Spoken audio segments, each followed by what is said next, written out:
ఒక్కసారి కొమ్మూరి గోల్డ్ కి కాల్ చేయండి. తాకట్లో ఉన్న మీ బంగారాన్ని విడిపించి మార్కెట్ ప్రైస్ కి వాళ్ళు కొనుక్కుని మిగతా డబ్బులు మీకు ఇచ్చేస్తారు. రైట్, బ్రేకింగ్ న్యూస్ చూస్తున్నాం మనం టీవీ స్క్రీన్ పై. తమిళనాడు అసెంబ్లీ ఎన్నికలు దగ్గర పడుతున్న నేపథ్యంలో ప్రచారం ఊపందుకుంది.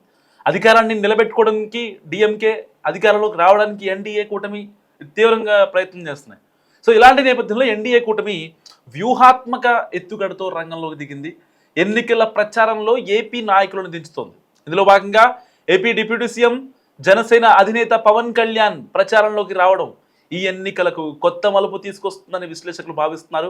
తమిళనాడు నాగర్కోయిల్ కాన్స్టిట్యున్సీ నుంచి బీజేపీ అభ్యర్థి ఎంఆర్ గాంధీ పోటీ చేస్తున్నారు. బీజేపీ అభ్యర్థి ఎంఆర్ గాంధీకి మద్దతుగా పవన్ కళ్యాణ్ భారీ ర్యాలీ నిర్వహించనున్నారు. పవన్ కళ్యాణ్ చేపట్టనున్న ఈ ప్రచారంపై తమిళనాడు రాష్ట్ర వ్యాప్తంగా చర్చనీయాంశంగా మారింది. తమిళనాడులో సుమారు 15 నుంచి 20% వరకు తెలుగు మాట్లాడేవారు ఉంటారు. సో ఆ వర్గాన్ని ఆకర్షించేందుకు ఎన్డీఏ పవన్ కళ్యాణ్ రంగంలోకి దించింది.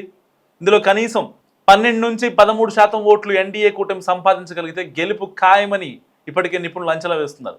సో వీరి ఓటు బ్యాంక్ కోసమే పవన్ కళ్యాణ్ ప్రచారం చేస్తున్నారు. పవన్ కళ్యాణ్ ప్రచారం ద్వారా ఎన్డీఏ కూటమి కొత్త ఉత్సాహంతో ముందుకు వెళ్లాలని చూస్తుంది. ఇటీవల చెన్నైలో జరిగిన మీడియా సమావేశంలో కూడా పవన్ కళ్యాణ్ కొన్ని కీలక వ్యాఖ్యలు చేశారు. తమిళనాడులో మార్పు అవసరం, ఎన్డీఏ కూటమి ఆ మార్పు తీసుకురాగలదని పేర్కొన్నారు. సో బీజేపీ నాయకులు కూడా ఈ యొక్క ప్రచారాన్ని కీలక మలుపుగా చూస్తున్నారు. ఈ ఎన్నికల ప్రభావం తమిళనాడుకు మాత్రమే పరిమితం కాకుండా ఏపీ, తెలంగాణ వంటి రాష్ట్రాలపై కూడా ఉంటుంది. సో పవన్ ప్రచారాన్ని తెలుగు మీడియా విస్తృతంగా ప్రచారం చేస్తుంది. ప్రస్తుతం ఎంకే స్టాలిన్ నేతృత్వంలోని డిఎంకే ప్రభుత్వం అధికారంలో ఉంది. 2021లో జరిగిన ఎన్నికల్లో డిఎంకే భారీ మెజార్టీతో విజయం సాధించింది. అయితే డిఎంకే ప్రభుత్వం తీసుకున్న కొన్ని నిర్ణయాల కారణంగా ఆ ప్రభుత్వంపై కొంత వ్యతిరేకతను కలిగించారన్న సందేహం లేదు. కానీ తాజా సర్వే ప్రకారం మిగతా పార్టీల కంటే డిఎంకే ఒక అడుగు ముందుకుందని తెలుస్తోంది.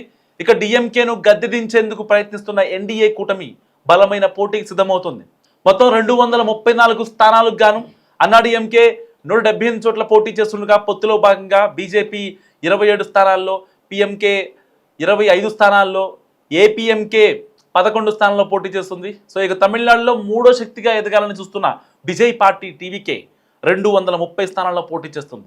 యువతలో మంచి క్రేజ్ ఉన్న ఈ పార్టీ ప్రభుత్వ వ్యతిరేకత ఓట్లను చీల్చే అవకాశం ఉందని రాజకీయ విశ్లేషకులు అంచనా వేస్తున్నారు. మరి వ్యతిరేక ఓట్లు చీలడం అధికార డిఎంకే కంటే ప్రతిపక్ష ఎన్డీఏకే ఎక్కువ నష్టం జరుగుతుందని అంచనా. మొత్తంగా చూసుకుంటే ఈసారి తమిళనాడు ఎన్నికలు త్రిముఖ పోటీగా మారాయి. డిఎంకే తన ఆధిపత్యాన్ని కొనసాగించాలనుకుంటే ఎన్డీఏ కూటమి మార్పు నినాదంతో ముందుకు వస్తోంది.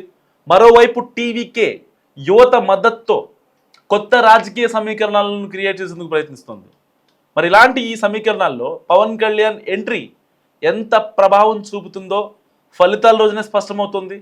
తమిళనాడు అసెంబ్లీ ఎన్నికల్లో ఈసారి గెలుపు ఎవరిదనేది అత్యంత ఆసక్తికరంగా మారుతుంది. సో తమిళ ఓటర్లు ప్రతి 5 ఏళ్లకు ఒకసారి ప్రభుత్వాన్ని సరదాగా మార్చేస్తారు. కాబట్టి డిఎంకేకి ఆ టెన్షన్ ఉంది. అదే సమయంలో ఆ పార్టీ ప్రాంతీయ తమిళవాదాన్ని తెరపైకి తెస్తూ బీజేపీ అన్నా డిఎంకే కూటమిని భయపెడుతోంది. సో ప్రజలు గనుక ప్రాంతీయవాదాన్ని సీరియస్గా తీసుకుంటే అది డిఎంకేకి ప్లస్ అయ్యే ఛాన్స్ ఉంటుంది. అండ్ మరోవైపు క్యాంపెయిన్లో కొత్తదనం చూపేందుకు బీజేపీ సరికొత్త వ్యూహాలను రచిస్తోంది. ఏపీ డిప్యూటీ సీఎం, జనసేన అధినేత పవన్ కళ్యాణ్ తమిళనాడు ఎన్నికల ప్రచారానికి దిగారు.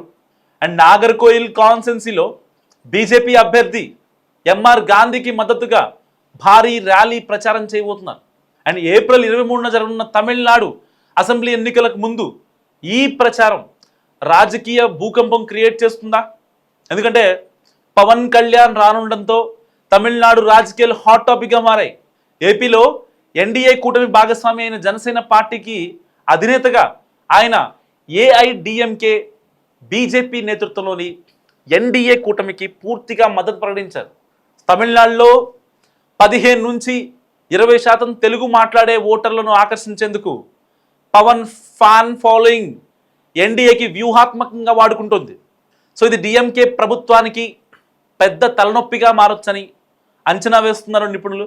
ప్రస్తుతం డిఎంకే ప్రభుత్వం సీఎం ఎంకే స్టాలిన్ నేతృత్వంలో అధికారంలో ఉంది. సో 2021 ఎన్నికల్లో భారీ మెజారిటీతో గెలిచిన డిఎంకే ఇప్పుడు ప్రభుత్వ వ్యతిరేకత ఎదుర్కొంటుంది. అయినప్పటికీ సర్వేల్లో మాత్రం ఒక అడుగు ముందే ఉంది. అండ్ విపక్షం ఏఐడిఎంకే బీజేపీ కూటమి అంటే ఎన్డీఏ కూటమి బలమైన పోటీ ఇస్తోంది. ఇందులో 178 సీట్లలో ఏఐడిఎంకే 27, బీజేపీ 18, పిఎంకే 11 అండ్ ఏపీఎంకేలు కూడా పోటీ చేస్తున్నాయి. ఇలాంటి ఒక స్పెషల్ సిచ్యువేషన్లో పవన్ కళ్యాణ్ ఎంట్రీ అనేది నిజంగా తమిళనాట ఒక రణరంగంగా మారబోతోంది. సో ఇప్పటిదాకా చాలా మంది స్టార్ క్యాంపెయినర్స్ ఏ పార్టీ తరపున ఇటు కాంగ్రెస్ నుంచి కావచ్చు, ఇటు బీజేపీ నుంచి కావచ్చు, లేదంటే డిఎంకే నుంచి, ఏఐడిఎంకే నుంచి, ఇటు సిపిఎం, సిపిఐ, సో ఇలా అంటే ఒకటి కాదు, టీవీకే చీఫ్ విజయ్ సో సెన్సేషనల్గా ఇప్పుడు ఆయన క్యాంపెయిన్ నిర్వహిస్తున్నారు. సో రోజుకొక 4 కాన్స్టెన్సీలని ఆయన పర్యటిస్తూ అక్కడి ప్రజలతో మమేకమవుతూ వాళ్ళకి టీవీకే ఇచ్చే హామీలు ఏంటో, టీవీకే ఎలాంటి ఒక అంటే సూపర్ 6 లాంటి హామీలని ఎలా ఇవ్వబోతుంది, ఇటు రైతులకు ఏం చేస్తుంది, ఇటు విద్యార్థులకు ఏం చేస్తుంది, పారిశ్రామికవేత్తలకు అయితే పారిశ్రామిక రంగంలో తమిళనాట సొంతంగా అంటే స్థానికంగానే ఉద్యోగాలు ఇవ్వాలన్నది అప్పట్లో డాక్టర్ వైఎస్ రాజశేఖర రెడ్డి గారు తెచ్చారు. అండ్ తర్వాత టీడీపీ తెచ్చింది. సో సౌత్లో, పర్టికులర్గా సౌత్లో ఇప్పుడు మళ్ళీ అప్పట్లో జయలలిత, ఇప్పుడు ఈ యొక్క టీవీకే పార్టీ చీఫ్ విజయ్ తెస్తున్నారు. సో ఇలాంటి కీ హామీలు ఏవైతే ఉంటాయో, కీలక హామీల్ని ఆయన చాలా బలంగా తీసుకెళ్తున్నారు జనాల్లోకి. సో ఎట్టి పరిస్థితుల్లో ఇప్పుడు తమిళనాట ఒక రణరంగం అని చెప్పాలి. ఇప్పటికే బయటకు వస్తున్న సర్వేల ప్రకారం కేవలం టీవీకేకి ఒక 12 నుంచి 15% ఓట్ బ్యాంక్ మస్ట్గా వస్తుందనేవి ప్రతి సర్వే చెప్తున్నాయి. ఎందుకంటే కేంద్రం నుంచి బీజేపీ చేయిస్తుంది, అండ్ సెంట్రల్ ఇంటెలిజెన్స్ చేపిస్తుంది, అండ్ టీవీకే ఇంటర్నల్గా చేపిస్తుంది. ఇటు బీజేపీ కూడా రాష్ట్రంలో ఉన్నటువంటి అధికార పార్టీ డిఎంకే కావచ్చు, ఇటు బీజేపీ కావచ్చు, పోటీనిచ్చే ప్రతి ఒక్క పార్టీ కూడా మస్ట్గా వాళ్ళ బలం కన్నా వాళ్ళ ప్రత్యర్థుల బలం తెలుసుకోవడం చాలా ఇంపార్టెంట్. సో మరి ఇలాంటి నేపథ్యంలో ఇప్పుడు ఒక పక్క బీజేపీ నుంచి స్టార్ క్యాంపెయినర్గా పవన్ కళ్యాణ్ దిగుతున్నారంటే మరి అవతల పక్క ఇంకెవరిని దించాలి? వేరే కాంగ్రెస్ నుంచి ఇక్కడ తెలంగాణ మహిళా నేతలనా, లేదంటే కేరళ నుంచి దింపాలా? సో ఇలాంటి ఒక డైలమా సిచ్యువేషన్. సో ప్రతి రాజకీయ పార్టీ ఒక కొత్త వ్యూహంతో ముందడుగేస్తుంది. సో ఎట్టి పరిస్థితుల్లో పవన్ కళ్యాణ్ తమిళనాట ఎన్నికల ప్రచారం నిజంగా రణరంగంగానే మారుతుందని చెప్పుకోవాలి.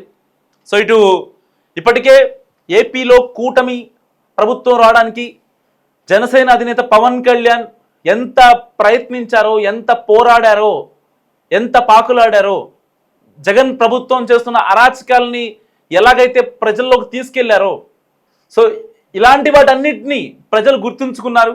సో ప్రజలు ఆయన్ని గెలిపించారు.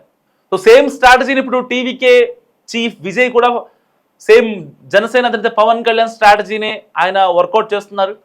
సో గతంలో వీళ్ళిద్దరూ కలుస్తారని, ఢిల్లీ వేదికగా అమిత్ షా దగ్గర మాట్లాడుకుంటారని, ఎన్డీఏ కూటమిలోకి టీవీకే వస్తుందనే ఒక ఊహాగానాల నేపథ్యంలో అవన్నీ ఏం జరగలేదు.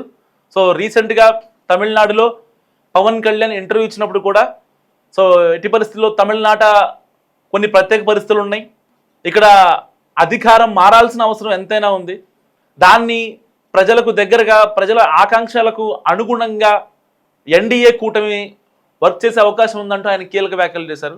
మరి ఇలాంటి నేపథ్యంలో తమిళనాడు ఎన్నికల వ్యూహంలోకి పవన్ కళ్యాణ్ ప్రవేశించారు. సో మరి ఏ పార్టీకి ప్లస్ అవుద్ది, ఏ పార్టీకి మైనస్ అవుద్దని మీరు అనుకుంటున్నారు? మస్ట్గా కామెంట్ చేసి ప్రయత్నించండి.